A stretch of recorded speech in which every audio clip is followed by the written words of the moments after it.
talk politics. Will this be the key to a Donald Trump victory in the first presidential contest of 2016 in the Iowa caucuses? He is perfectly positioned to let you make America great again. No more pussyfooting around. Our troops deserve the best.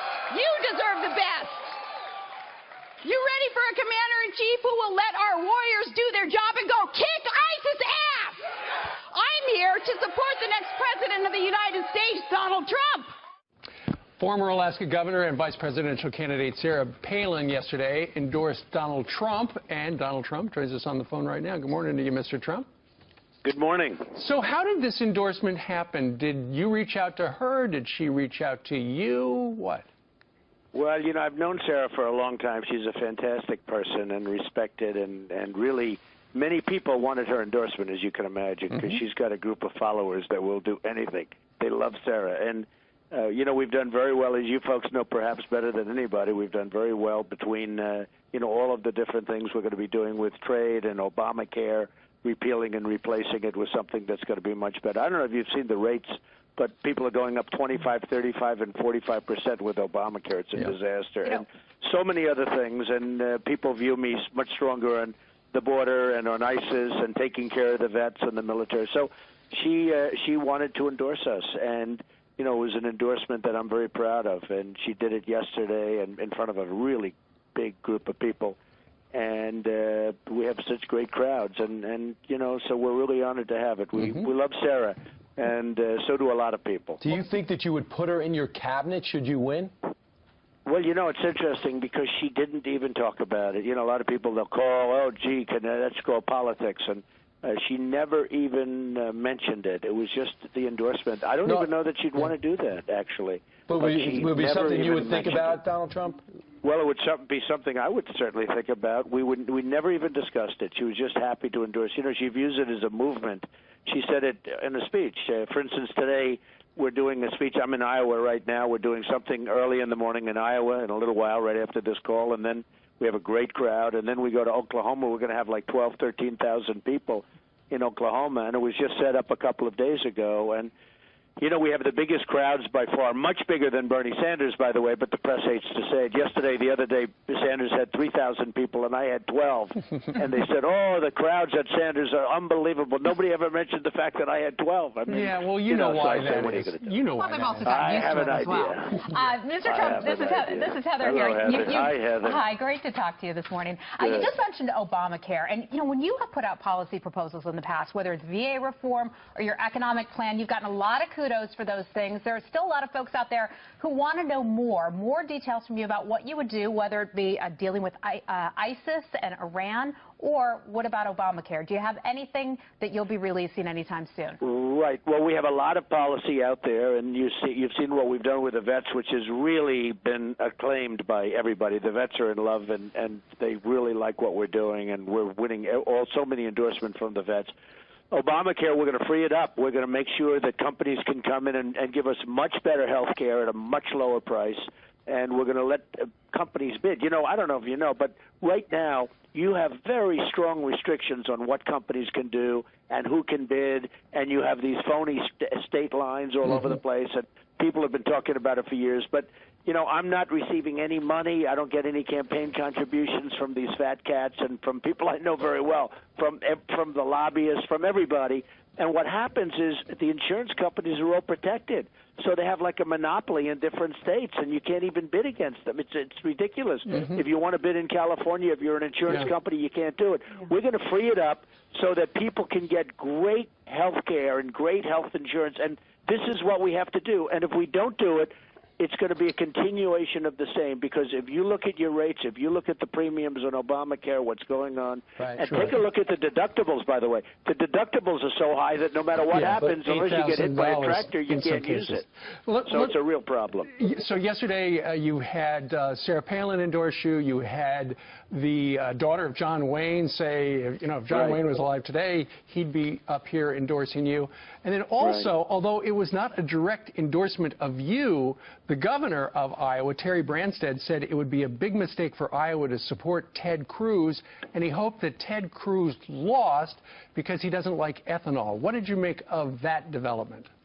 Yeah, and maybe for other reasons, too. You know, Ted is not a person that's liked. I mean, he's a nasty guy, and people don't like him. And I was really surprised to see that. Terry Branstad's a very highly respected man. Actually, he's the longest-serving governor in the history of the United States. That's something. He broke that record about a month ago or 2 months ago.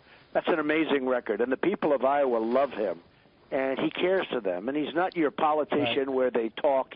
What he says is the right thing. So I think that's going to have a huge impact, and he really does not want Ted Cruz to win. Well, and I was surprised to see it. I mean, I think everybody, because it's just not him. He doesn't do that. Well, so I think that was a very bad hit. Well, Ted Cruz run, I think you would agree, a very solid campaign so far. He was an also-ran who seems to have absorbed all of Ben Carson's votes and now is very tight with you on the Real Clear average, 1.5 points away. In Iowa. But in New Hampshire. Only in Iowa. We're pretty tight in Iowa. I'm winning in Iowa, but we're tight in Iowa. But elsewhere, other than Iowa, if you go to New Hampshire and other places, he's not doing well at all. But Governor Kasich, he's doing better in Iowa. What is your take on Governor Kasich's surge to a solid second, it seems, on an average at 19%, still far from you in New Hampshire?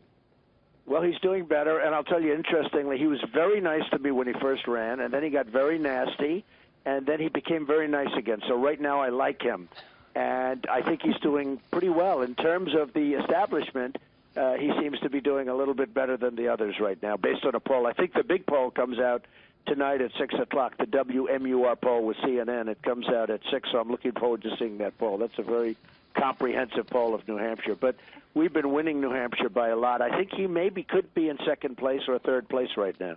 You know, Ted Cruz came out last night. Of course, he was criticizing you in part over the sale of Sarah Palin endorsement. But one of the things he said, he criticized you for being a deal maker, which is really one of your positive points. He said that's a good thing, not a bad thing. That you would be too likely to capitulate to Democrats in Congress. So how would you work with the opposite party in Washington? Well, I've been making deals all my life, and that's why I'm worth many billions of dollars, more than $10 billion, because that's what I do. I make deals, and you get it done. And the problem with Washington, they don't make deals. It's all gridlock, and then you have a president that signs executive orders because he can't get anything done. I'll get everybody together. We'll make great deals for the country. We'll take back our trade. We'll strengthen our military. We'll take care of our vets. The vets are a huge problem. They're being taken care of so badly. I mean, so badly. We'll strengthen up the borders.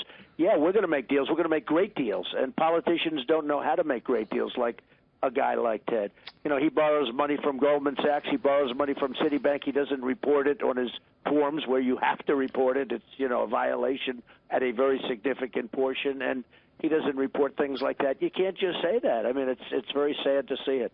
And he's got the other problem. You know what the other problem is, because now he's being sued by numerous people saying he was born in Canada, so he's got to work that out somehow. The question of natural-born citizenship.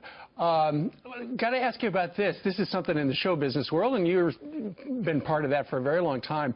Al Sharpton is now calling for people not to watch the Oscars because for the second consecutive year, no black actors were nominated in any of the 4 acting categories. Jada Pinkett Smith, Will's wife said she was upset about it. You got Spike Lee saying, I'm not going to go.